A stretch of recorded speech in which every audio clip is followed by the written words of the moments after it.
How exactly does Mechazilla work? How do chopsticks catch rockets? Were there any problems with the Starship 20 static fire? What are 3 Taikonauts doing in a heavenly palace and why is it important? And who the heck came up with all these crazy names at SpaceX's Starbase? Let's find out.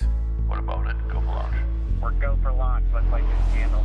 Ignition sequence start.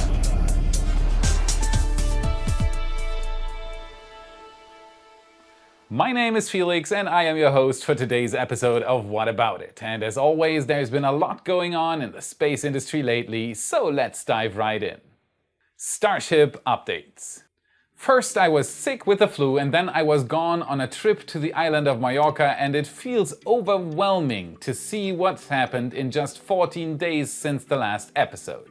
SpaceX is racing down the milestone road and we're along for the ride.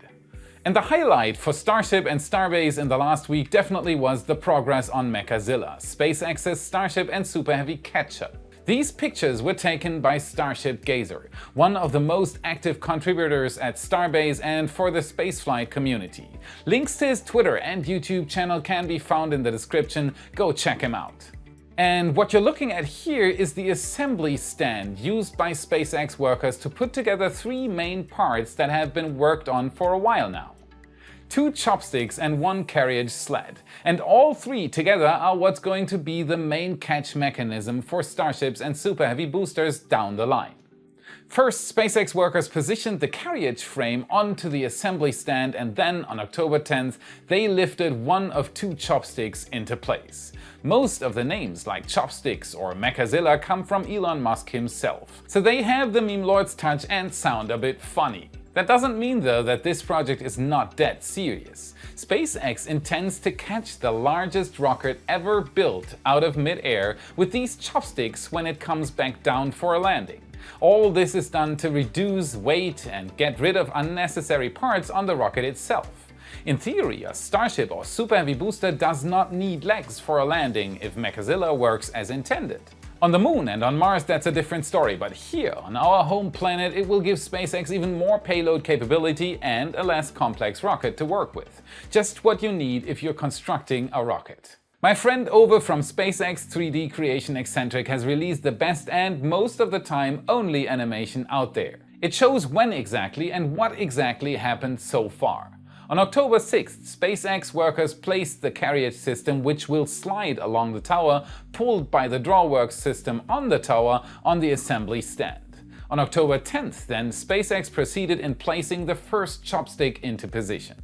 The second chopstick was placed in position on October 12th. Both chopsticks are held together on a single joint in the middle, so they are on the same vertical axis of rotation, able to open and close almost like a hand. In the center of the joint is a massive roller bearing to ensure friction-free and quick movement. In theory, even slightly up and down. As always, Over went into great detail showing how the roller bearing works.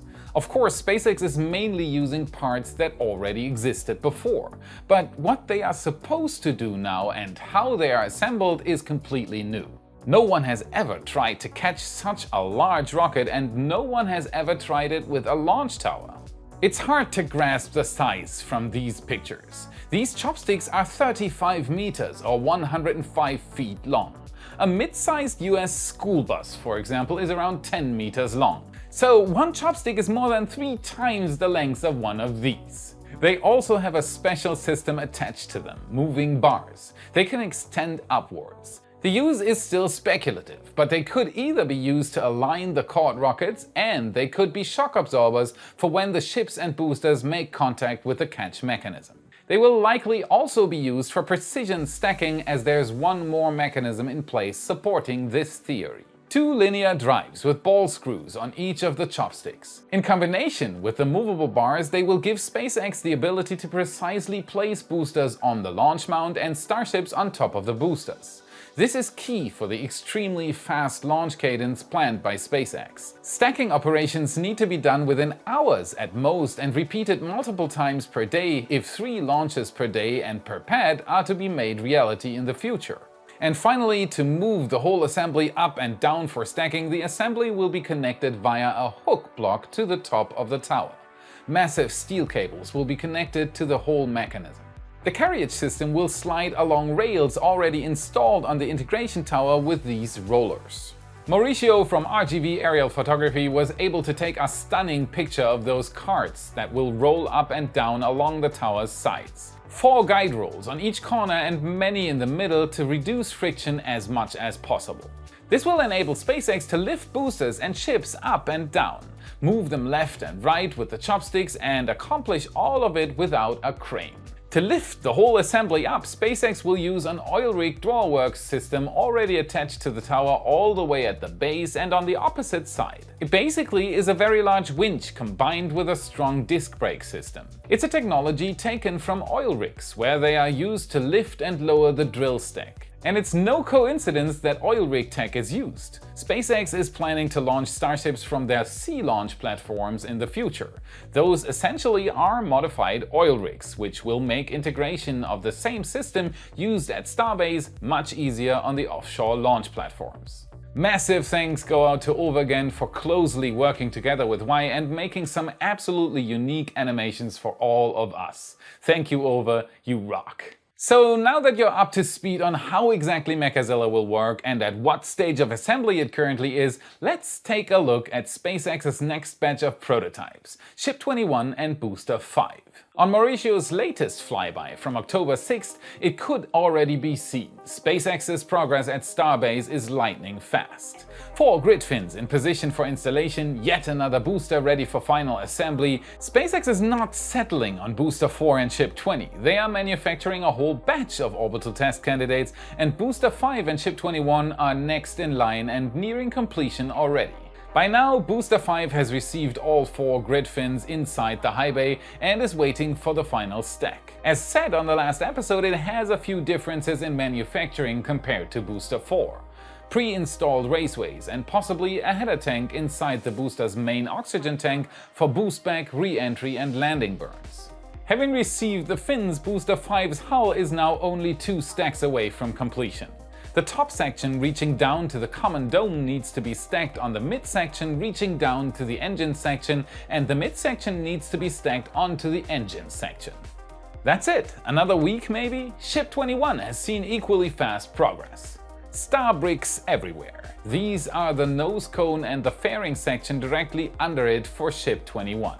It looks a bit like Swiss cheese, but the heat tiles, now known to be called star bricks, are almost done, and they do look more uniform than what was seen on Ship 20. Is Ship 20 ever going to reach orbit, or will number 21 be the first to try and reach the milestone of circling our planet and re-entering again?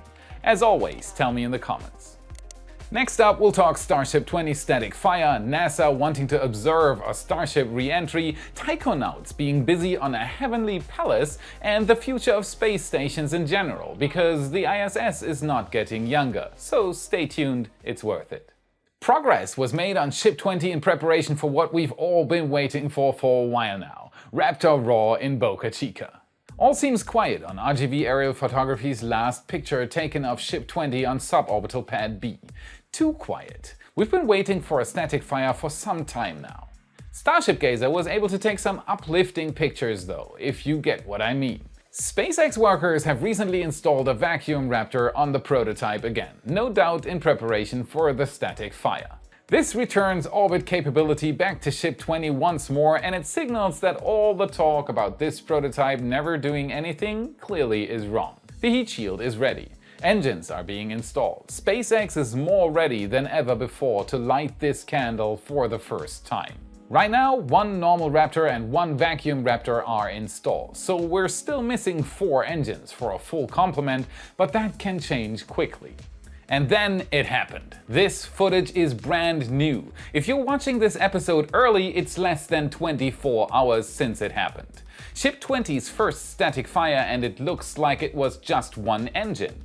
It's hard to tell, but it looks like it was the freshly installed vacuum Raptor. Very short duration, almost no burn at all, but it looked clean. No audible sound. Maybe it was a pre-burner test for the single RVAC. Lewis was very excited, and rightfully so. Oh shit! Oh shit! Oh! There are no pictures of it yet, but he said that some TPS tiles, aka star bricks, fell off after the test. I'll post pictures on Twitter as soon as I have them. Tonight there's another test window and tomorrow too, so we might see more static fires very soon. The excitement is building up, Ship 20 is alive and kicking. We have new test dates coming in on a daily basis right now as well.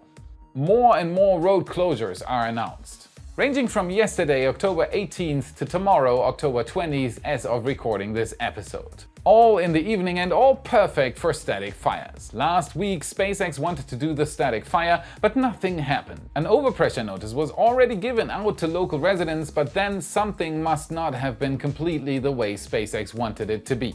This week it happened, but we'll need more static fires from Ship 20 and it's half of what we need for the orbital flight. Booster 4 will have to do a static fire as well.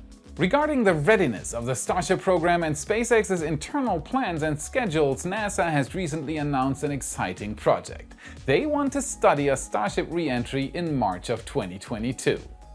Let me introduce you to the NASA WB-57 High Altitude Atmospheric Research Plane. One of several of these planes in service at NASA, it's been used many times for SpaceX missions in the past. More precisely for recovery operations of Dragon capsules. It is capable of recording the re-entry and descent of a capsule from a unique vantage point, from up to 18,000 meters above sea level. Now, NASA has announced that it will utilize such a plane for an extraordinary mission, to study a Starship heat shield while it's re-entering Earth's atmosphere. And maybe even more exciting, they are stating a time frame for when this extraordinary observation will take place, March 2022. This is definite proof, once again, that we're very close to the orbital test phase. NASA creates a unique imaging system to view the re-entry with an infrared camera mounted on the WB-57. It will give them the ability to study temperature differences in great detail and in a way it's never been done before. NASA's hope is to help SpaceX reach its goal of creating an enormous heat shield that only needs minimal refurbishment after each launch. This is key to the success of the whole Starship program, which right now aims for a launch cost reduction at the order of 1 to 2 magnitudes compared to today's Falcon 9 launches. And all this might be key to my last topic for today. China is getting its next space station, called Tiangong or Heavenly Palace, operational right now, and the ISS still does not have a successor planned. October 15th, Jiuquan Satellite Launch Center in the Gobi Desert. A Long March 2F rocket with Taikonauts Zhai Shigang, Wang Yaping and Yi Guangfu at the top. And liftoff of Shenzhou 13 towards the Chinese space station. Flawless execution, perfect flight. By now they've already docked with the station's core module called Tianhe. 5 of 11 flights needed to build the station, which will be about 20% the size of the ISS in the books. 7 to go. A new record for the Chinese space program. 6-month mission duration, shattering Shenzhou 12's record of 3 months, which launched in July. China is ramping up its foothold in space with a very ambitious human spaceflight program, rivaling the achievements of the so-called Western world more and more. The plan is to open up the station to other countries as soon as it's operational and to cooperate more and more in the future. And if there is no change of plans on our side, this cooperation might be very much needed too. The ISS is turning 21 on November 2nd. Happy birthday! 21 years of successful space exploration in low Earth orbit.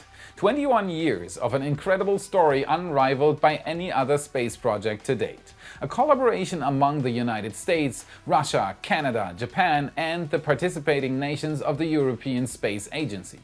And it still has some life left in it. It's officially approved to operate through December 2024 and an extension to the end of 2028 seems likely. But what then? How is the story going to continue? Maybe the likeliest candidate right now to take over the baton from the ISS might be Axiom Space. Their plan is to start sending their first module, called Hub 1, towards the ISS at the end of 2023. Then a second hub, a lab, and a power tower for life support, storage, and payload capability. And it's not such a fictional idea either. They are building it right now together with partners like NASA and SpaceX and with considerable funding. Once finished, the idea is to undock the station from the ISS, creating the first commercial space station in human history. Before that, the station will almost double the pressurized volume of the ISS for some time.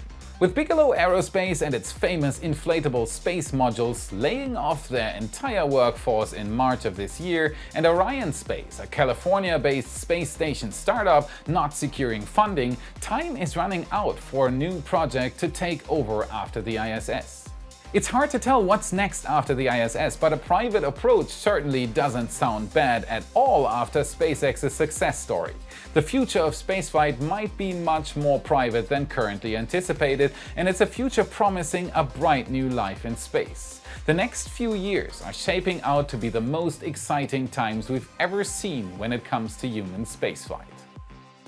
Today's supporter shoutout goes to Ron Gum, Dwayne Thompson, DOD, Johnny North, and many others. You rock so incredibly much. Without you and countless others, we wouldn't even produce this content, so the entire team's gratitude is yours. Make sure to hop on our supporter-exclusive Discord to join more than 1,000 spaceflight enthusiasts and to give me a chance to thank you in person.